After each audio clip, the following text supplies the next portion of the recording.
I'm Ashley DeLatour. I'm the Executive Director of Programs at Futures Northwest, and I'm really excited to welcome you all today. The things that I love are what everyone here does. Like at Futures Northwest, we help with pathway support. So anything a student wants to do after high school, we want to help them get there with financial aid completion, scholarships, college applications, apprenticeship applications, you name it. So we offer a lot of different supports, but these are the experts in each of those pathways. So I'm really excited to introduce them to you. Is my mic okay? Okay. So for today, before we get started on those intros, I'm just going to explain what this session is about. Higher education opportunities and skills training programs are a critical catalyst to asset building, financial stability, and economic security. How can someone pursue an education or get help finding rewarding employment in our community? With us here today are experts from our local college, apprenticeship, and employment programs to share about opportunities and challenges in their fields. So I'm going to introduce them one by one. I have Corey Salas here, and he works as the Employment Programs Coordinator at the Opportunity Council, where he oversees several programs specializing in connecting job seekers with employment in their field of interest or expertise. Can everybody welcome Corey real quick? Next up, I have Deb Granger. Deb is the outreach coordinator of the Northwest Maritime Apprenticeship Program. She is happiest being on or near our marine waters and enjoys connecting young people with the interesting and exciting opportunities available to them working in our important maritime sector. Everyone welcome Deb. And finally, we have Nubia Robles, who serves as the Director for Outreach and Community Engagement at Whatcom Community College. As a first-generation and non-traditional student, she understands the sacrifices that many people make to pursue their education and reach their goals. Big round of applause for Nubia. So today, our structure is we're going to talk about barriers first, and then we're going to go into solutions. So we're going to kick it off, and we'll start here and work over, and then we'll do it the other way for solutions. Okay, so barriers. What challenges do people face in successfully accessing higher education or skills training opportunities, and what are the systemic obstacles you see in your work? Yeah, so one of the biggest obstacles we find is a lack of skills, soft skills, communication being one of the foremost. And that goes as far as reaching out to an employer, following up after an application or interview, or even communication with your coworkers once you've secured employment. Additionally, hard skills, the technical needs for fields can be another huge barrier, as well as through the hiring process, ageism or other types of perception from employers, maybe legal system involvement or mental health challenges, substance use disorder, or other things that are personal struggles for people.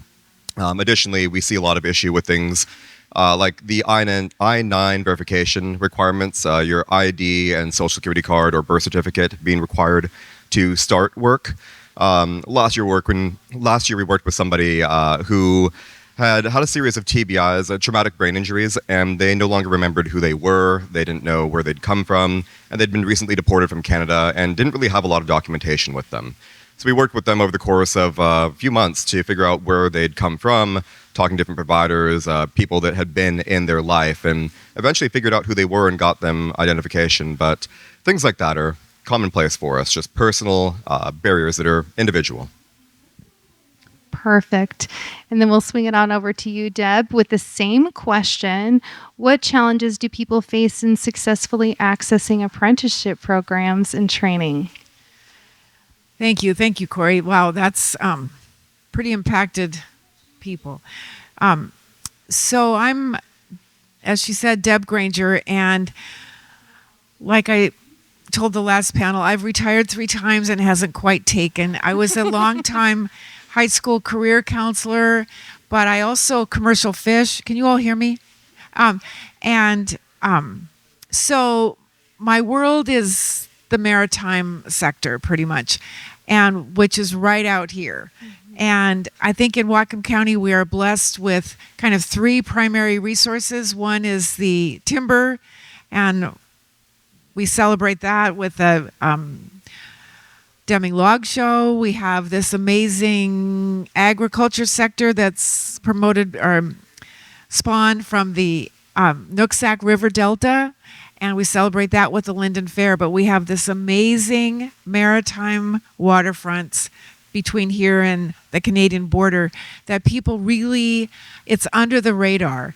And we just determined that 6,400 jobs are in this sector, which rivals the whole Cherry Point sector and Western and so on. So it's kind of, one of the barriers is just lack of awareness. And the word maritime is weird.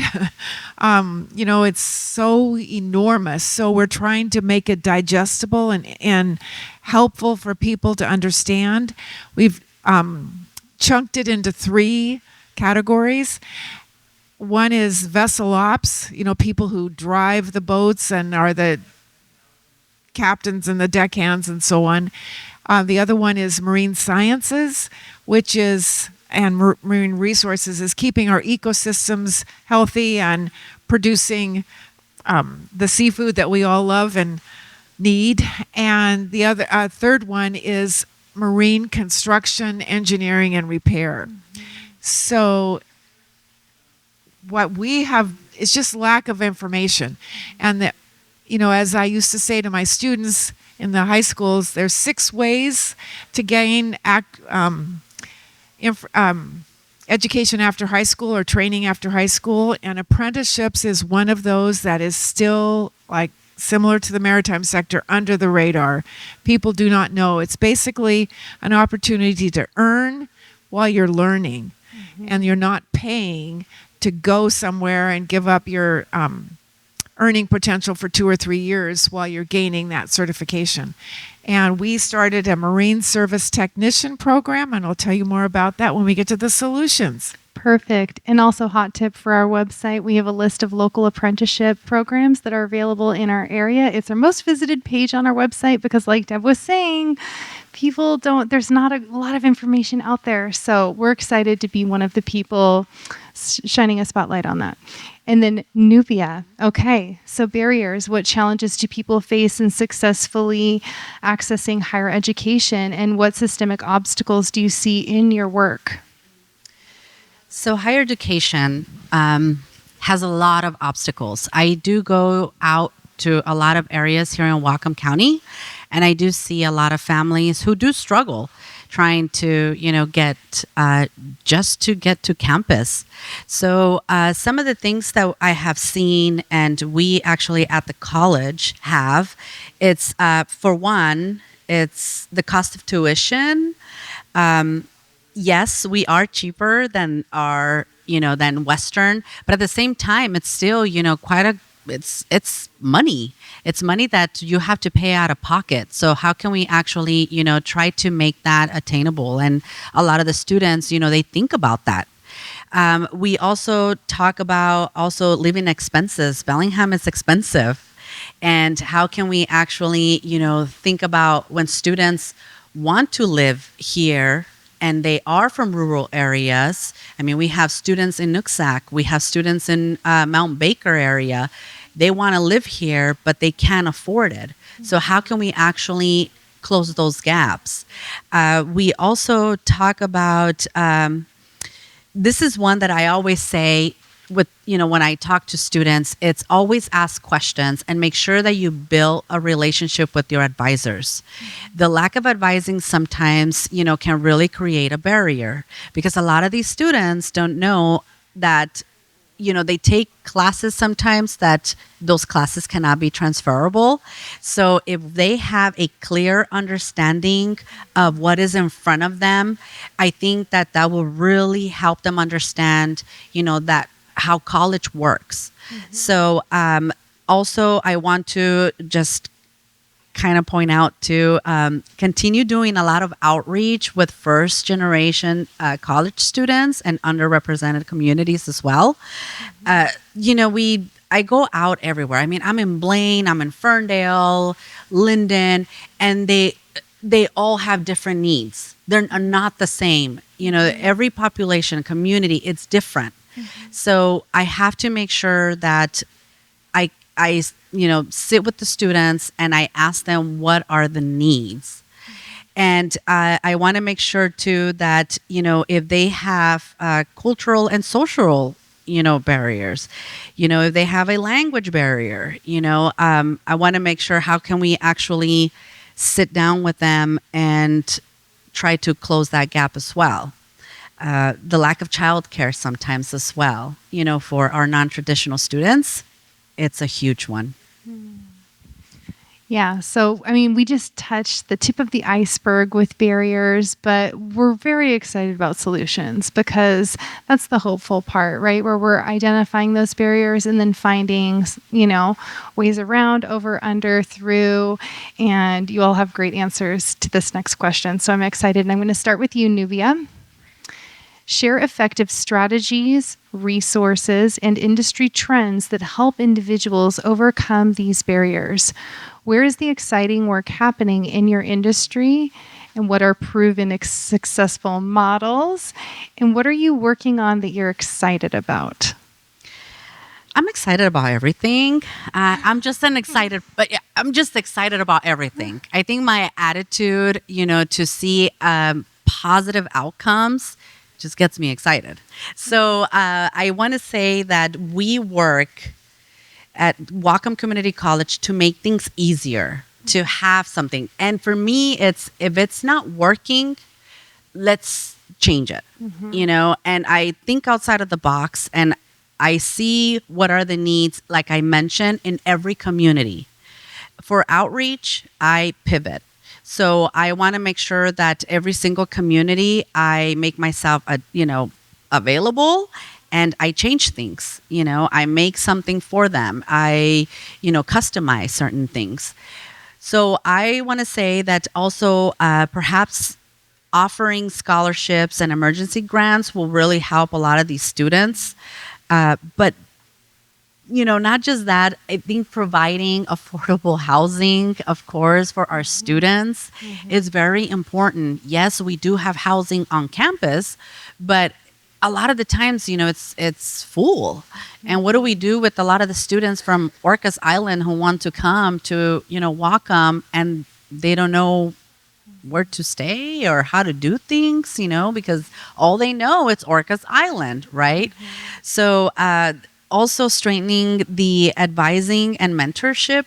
That's another thing that we're also working on. We want to make sure that students are feeling that we are listening to them and we are strengthening those relationships. I make myself available, but again, I do outreach. I want to make sure that they are going to be okay with the next person. What is the next step?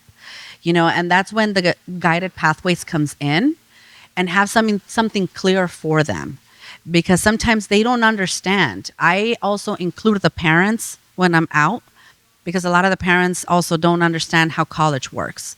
So I want to make sure that the parents are involved and part of the conversations, because parents need to know on what's happening with FAFSA. FAFSA is complicated, and I don't understand why.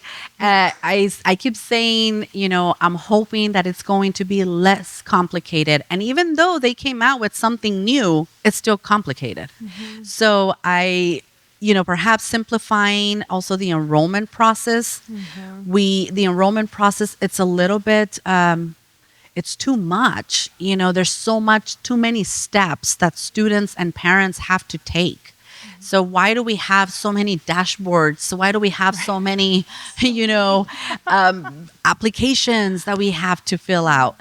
So also, with the transportation solutions, I want to make sure that we probably, try to, again, think outside of the box, and how can we come together as a community and think about transportation and think about, and I think about this because my transportation hat I have a background in transportation. And for me, it's like, how can we come together and try to close that gap? And I think about carpooling programs. It's, how can we, work with Mount Baker or Nooksack, where we can bring some of their students here. Lummi, they're way out there. How can we work with them to bring some of those students to Whatcom?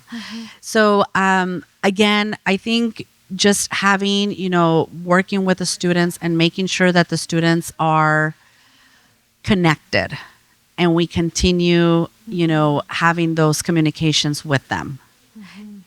Those are the solutions that we have. Oh, I have tons of them, but we can talk later. Beautiful. Thank you. All right. Okay. Same question for you. Do you just want to go for it or do you want me to read it? Sure. Okay. So sharing effective strategies, resources, and industry trends that help individuals overcome these barriers. Where is the exciting work happening in your industry and what are proven successful models? Finally, what are you working on that you're most excited about? Well, like Nubia, I'm excited about many things, but proven strategies and success stories. As a high school career counselor, I'm here to tell you that the apprenticeship world was not very well known or received by our young people or their families. I believe that is changing, but it's a lot of work to change that that perception. And in Washington, there are over 500 occupations that are apprenticeable. And our particular one, we're training marine service technicians. Those are people who work on these boats and keep them floating and environmentally sound. We are registered through Labor and Industries, which is a big bureaucracy, but it has a lot of services. And one of those is called wraparound services. So people who are in the registered apprenticeship program are working during the day, and they take one class a week at night and one Saturday workshop a month for 7 to 8 months from September to April. And it's a 4-year registered apprenticeship. But these, what I call wraparound services, childcare, transportation, tool support, housing support. I'm even just the last session we were asked if there was interpreter support, and I'm going to find that out. But so support for the apprentices, it's amazing, and we sometimes can't use the money that we're supposed to use for this. So I'd like to make sure that gets expanded and aware. But we're also starting a pre-apprenticeship program because a lot of young people need to know, need that beginning skills and that sort of nudge and support to think about these apprenticeships. So it's a partnership with Lummi Nation. It's called Buoyant Beginnings, and it's happening this summer, July 7th to August 15th. But so that's a possible, that's a solution. It's a heavy lift, but we are getting calls from actually all over the nation wanting to expand this. So we're hoping that this is a successful program and gives those young people, 18 to 29-year-olds who are unemployed or underemployed, that experience and exposure. And I have to tell you a success story. A few days ago, one of our apprentices had expressed to a whole group of people, he said, I thought this was going to be one more time when I would fail. And that is heartbreaking, but that's the reality of what many of our young people are feeling and experiencing. And he says, through this program, I'm gaining that skills that gives me confidence, that knows that I now know I can contribute and earn a living wage. And that's a success and a solution. I also would like to support the employers in this because I think they're the variable in this whole thing. It's, you got the employee or the student, but asking the companies to support these young people in the workplace, they need that mentoring and support and guidance as well. Yeah, well said. All right. Thank you. All right. Corey, we're in Solutions Town. Can you share effective strategies, resources, and industry trends that help individuals overcome these barriers? Where is the exciting work happening in your industry? What proven success models have you seen? And what are you working on right now that's exciting you? Yeah. So our programs, we strive to deliver the employment programs in the same kind of fashion where they are modeled after a program based in clinical practice. So working with people with mental health conditions, substance use disorder, and really striving to meet them where they're at. What we do is we work people to learn to make resumes, cover letters, work on their interview skills. We help them obtain interview clothing, work tools, or any other types of barriers they identify with us. We can provide transportation assistance in the form of fuel cards, bus passes, even automotive repair, whatever helps them get to a place of self-sufficiency in a sustainable fashion. One of the things I'm most excited about right now is the workbook that my team put together this last year. It is designed to begin the process of figuring out what you want to do for work, all the way through resume writing, cover letter creation, and planning out your next steps.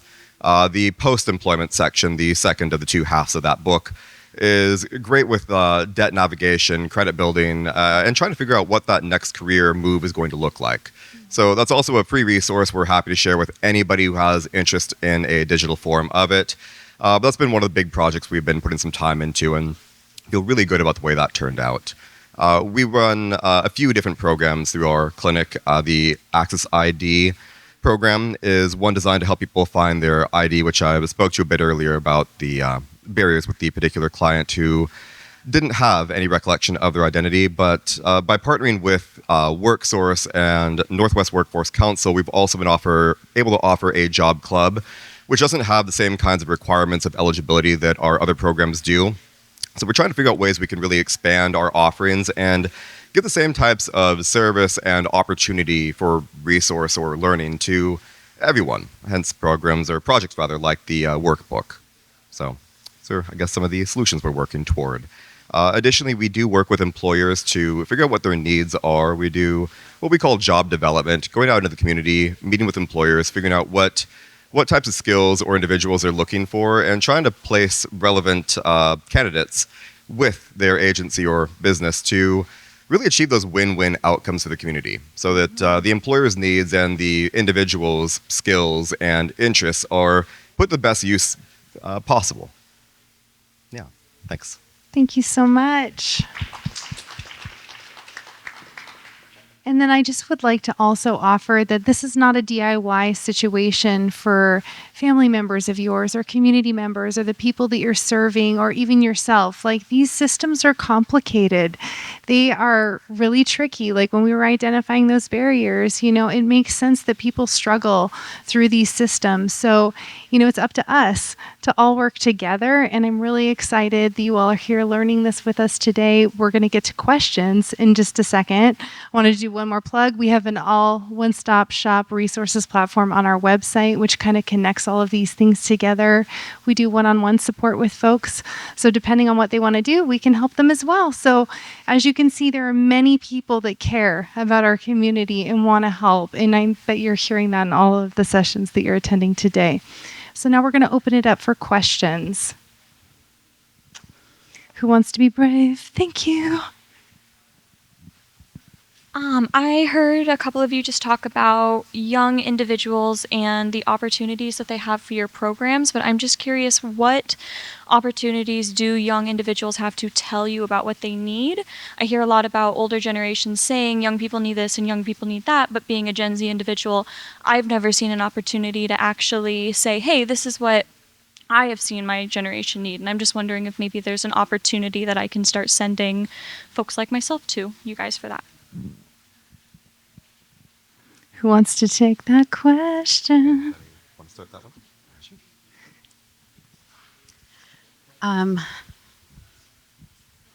Can you hear me? Okay, so I do work a lot, like I mentioned, with a lot of different ages. So I do have a lot of students that ask me, okay, how can I actually do this, and how can you help me with that? When I do tell them to come to campus, and I do have to say that when I have students from high school and then I have students that are non-traditional students, and they're still young. And when I say non-traditional, if you take a gap year and then you go back to school, that's already taking you as a, you're a non-traditional student, even if you took a year off. So if you're young and you want to go back to school and you're saying, okay, I don't know really how to go back to school, I would say to really start the conversation by going to the college and asking for information. We do have a lot of people that want to help, and a lot of the times because we don't have a lot of people there, it kind of caps our time. It caps our, what are we going to do? We don't have the capacity, that we want to help, but we do create a lot of also documents. I do have presentations that I can also share. I do have also, like, if they want to come in and meet with someone else instead of myself, I can also connect them, to someone else. If we do have cohorts that can also help a lot of the students, they can transfer to like another, to a university, to Western. We do have a, very close connection with Western, with UW, and with the other. I'm from Arizona. Sorry, I don't remember the other college. Wazoo. There we go. Yes. So absolutely. I mean, we do have that.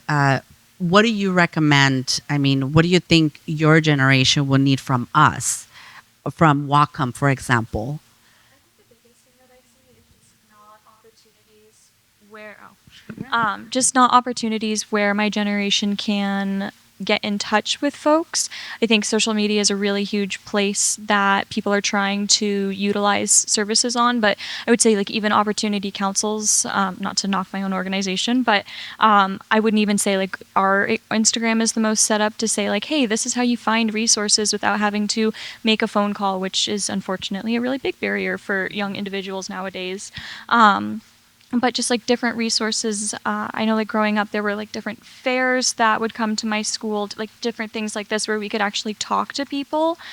So that transition for my school that had that access of you can go to college or you can do an apprenticeship or you could go into the armed forces or you could try this, like we had that knowledge, but I don't see that happening a lot for Whatcom County, at least the individuals that are calling in for our services on like the rental assistance portion. I have a lot of 18-year-olds to 24-year-olds that are just like, I don't know what to do and I don't even know what questions I need to ask to get there. And it's not set up in like a super user-friendly way where we consume information, I think. I do want to say too, like if you want to have an open house for Whatcom Community College in your location, like your organization, you're welcome to also get on our website and request one. We do have it on our website and you can ask for that. So yes, we do have open houses. Like I said, I mean, our non-traditional students have increased, our enrollment has increased because of that. Because we do have a lot of students who unfortunately dropped out of school during the pandemic and they're lost. They don't really know what they want to do and they don't want to go back to school sometimes. So how can we actually reach out to them? And it's through those open houses that it's going to get them back to that path. Yeah. I mean, I'm a big supporter of the apprenticeships too. I know that I'm with Whatcom, but I mean, I'm a big supporter of that. So what you're doing, I think it's great. I do have a lot of students that sometimes don't want to do college and it's okay. Yeah. And I tell them that it's okay not to do that. Mm-hmm. But the apprenticeship programs, they are amazing. So. Yeah. And I think at that point, there is no one size fits all for pathways after high school. And it's really understanding your gifts and your strengths and your goals and how those align to a training pathway. So do you want to talk a little bit more about that? Well, I wanted to address that specific question about the young people, or the young people. So, as a former high school career counselor, we offered a bazillion opportunities. I mean, career fairs all the time. Plus, I'm really a fan of the new thing that's coming down the pike in the state of Washington. It's called the High School and Beyond Plan. And that is going to be, no, it could be cool. When I was a high school, I hope it's cool. When I was a high school career counselor, I thought, I've got 2,200 students between two high schools. How do I know what they want? How do I get them information that fits them? So I developed what I called the Hopes and Dreams survey, and the principal said it's a thou shalt. Every teacher had to have their kids fill it out, and then I could sort that database and target the student with information that fit them, scholarships, information seminars. And, before that, I'd have one or two students if I offered a seminar on engineering or something, and after that, I'd fill up the gym. Or it was targeted, and I'm hoping that the High School and Beyond plan does that. But the other thing is sometimes high school kids or young people aren't ready to hear this. It's called hormones. They're dealing with, will she talk to me at lunch, or maybe she'll smell good, or I mean, these are real things that they are dealing with. And so so I would tell them, if you're not ready to hear this, I can see you're glazing over like donuts here. I have an open door policy. Come back when you feel like it's time for you to listen and learn about this information. Because it's scary. Figuring out your next step is plain and simple scary. And that fear of failure, if I try something on, it doesn't work, will I have failed? But, you learn something from every single thing you do. I made cans and can lofts in canneries in Alaska, and I cleaned dog kennels. And so you learn something from everything. And there's no failure here. Just try something else. But that confidence has to come from trying things on and getting prepared and getting the skills. So I'm hoping the High School and Beyond plan is such that we can target the students then with information that fits them. Well, and I think, to your point, the High School and Beyond plan, it has not been, it's been more of a checkbox system, right? That the schools have been using, okay, we checked all these boxes, good luck. That is changing, gratefully.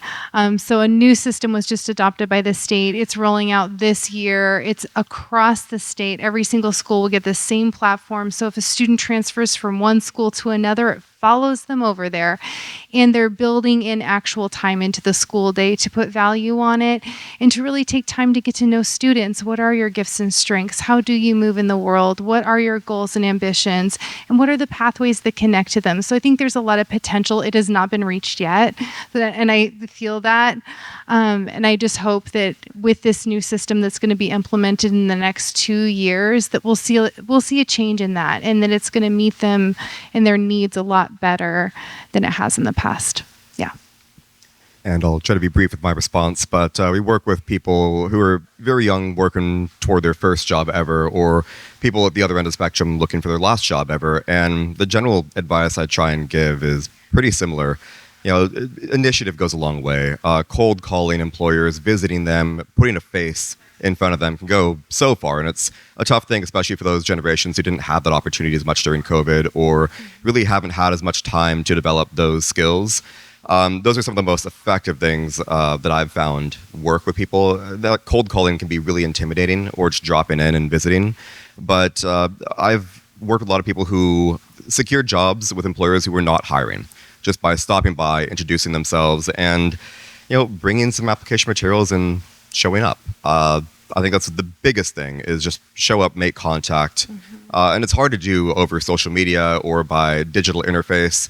And I think that's where we're most comfortable, but that growth really happens a bit outside of our comfort zone, before we quite hit the panic zone. And if you can find that balance between the two, I think it's a great way to go. And if you're not quite sure what you want to do yet as a young person, informational interviews. Just ask somebody if you can talk to them about their job, their role, what they do, what it looks like to work in retail or the marine industries, whatever it might be. Follow what your interest is and explore. I did not know what an informational interview was till I was in my late 30s. I had no idea that you could just call somebody up and ask for an informational interview just to learn about what it is that a company does. That is incredible. People have time for that. So please take advantage of that. And it gives you that all important face time. Like as you're asking good questions, they'll know that you did your research because you already went on their website. You've got quality questions. So yeah, highly recommend that tip. Questions? Yes. Okay. Question, is that okay? Yeah.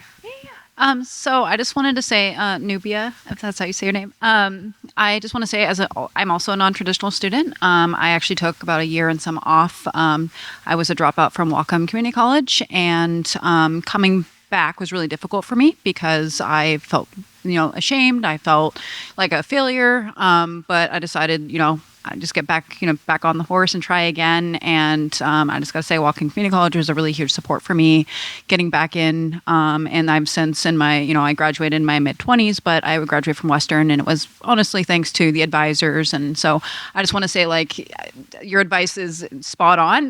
Definitely get back into it. I know sometimes it's embarrassing. I know sometimes you might feel that shame. And that's something I don't necessarily personally share that with my clients, but a lot of times I do have clients who are like, I want to go back to school. I want to do these things. And I tell them and they're like, oh, but I just feel like I'm too old. I'm like, you're never too old. If that's something you really want to pursue and that's something you really want to do, then do it. And actually Corey Solis is my supervisor. And so I work for our employment team at Opportunity Council. And I love having those conversations with clients and just being like, hey, it's never too late. Try again. So I just want to say thank you for your advice on that. Thank you.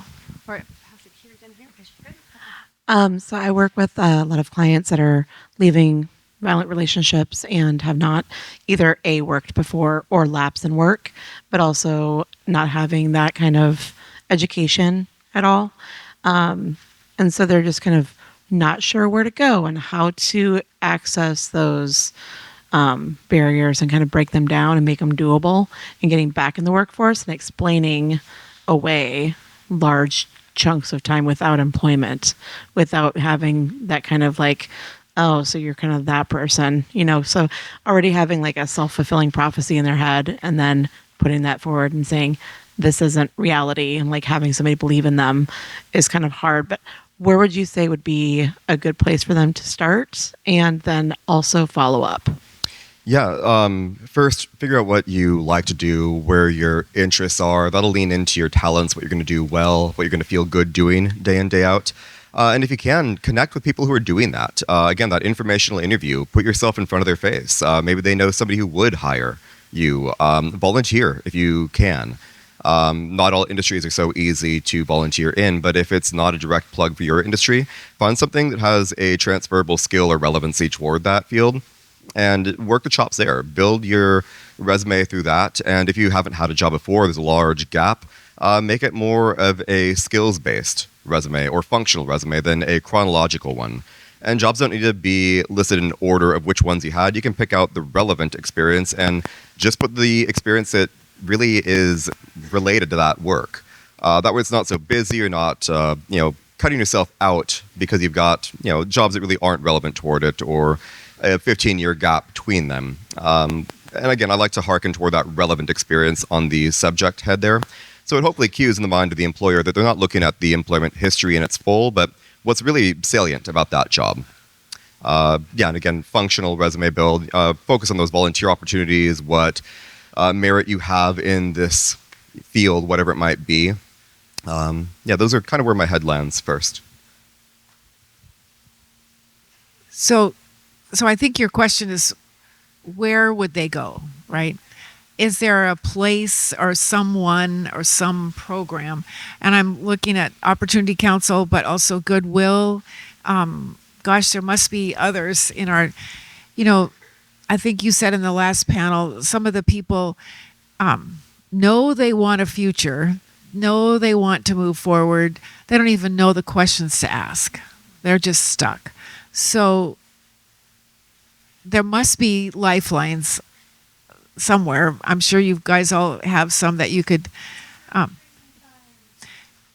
who would they go to? Wacom?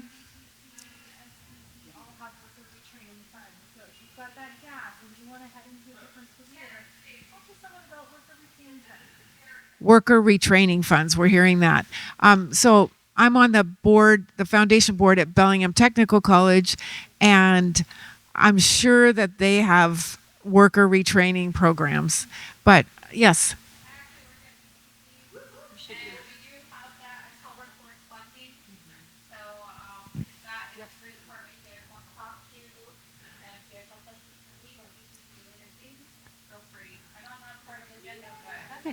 That's great. Well, that's what we're. Yeah, exactly. We're all resources. But that must be so scary for people to feel like that I just don't know where to go. So having these lifelines in our community is a blessing. We're really fortunate to have that for these people. If I could just add, also there's a dislocated worker program at WorkSource, and there's a young adult program there as well that it helps with all different kinds of training. I think Deb, you work with Scott with that. Right. Yeah. So WorkSource, I heard Goodwill, Opportunity Council, BTC, WCC. But it's just getting your body to those places and asking questions. Hey, I have a question, more from the lens of a parent. I have a senior, and she's on a really great path going to hopefully the nursing program at Wacom. But she's really struggling trying to find a way to have employment like while in high school. Now, granted, we're almost at the end, so this question would have been better 6 months ago. But she has put herself out there, has an excellent, in my opinion, resume. Interviews very strong, and yet the response we keep hearing is we went with another candidate who had more experience. How does a junior or senior in high school get experience, especially when they've done volunteer work? They're very active in their community. They know a lot of people. They have a good reputation. So I'm just curious, is there anything like additionally that I can help, thinking along the lines of my next child who will be a freshman next year? Like, how can I get him set up to where he's not, just mowing lawns to put gas in the car, but like actually having something to work towards before going into college? That's a big question, I know. Bless her heart that she's interested in employment. So many young people aren't even interested or haven't taken the steps that she has. So she should feel really good about that. It is a tough workplace right now in some sectors, but one thing that she could do if her interest is in nursing is a CNA program. She's starting that probably she's going to do it in July, but she couldn't do it while in high school, right? So, well, I think some places you can at Linden Christian High School. Linden. Let's see here, the Christian Healthcare Center. Okay. Some of my students would do that at night or after school, and that positioned them to get into nursing school at the University of Washington over candidates that had no experience, who had graduated from the U with high grade point averages but couldn't get in because they didn't have the experience. So she's doing the right thing.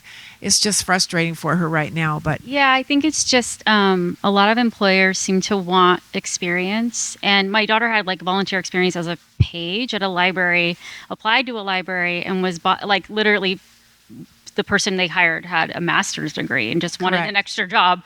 And my daughter's like, how do I get a job? That's only one example of the multiple things. So I'm just wondering if there's like any.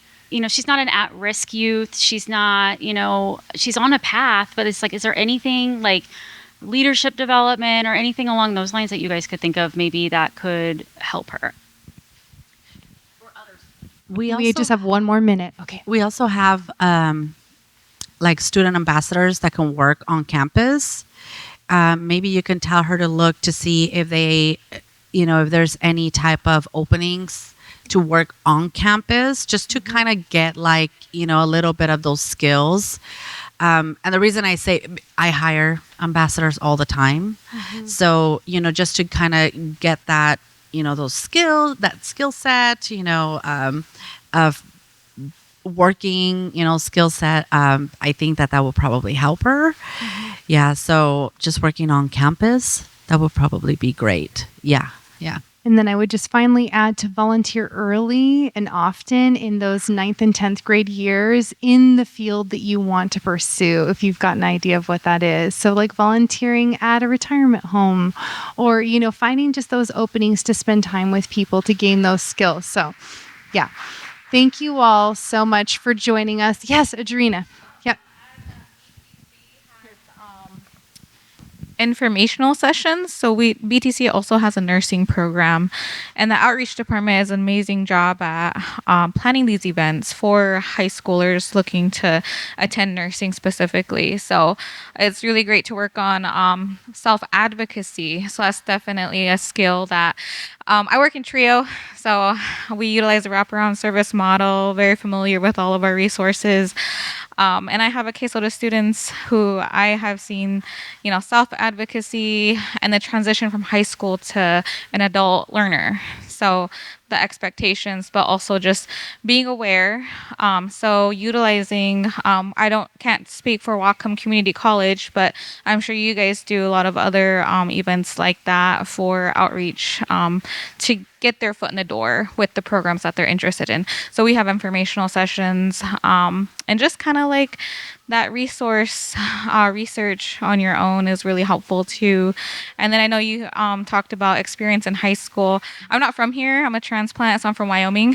Our high school, we actually offered CNA classes as part of junior, senior level classes. So again, just that research in every school program, whatever you can in Whatcom County or Skagit. Thank you all so much. Don't miss our final speaker in the main room. Thank you all so much.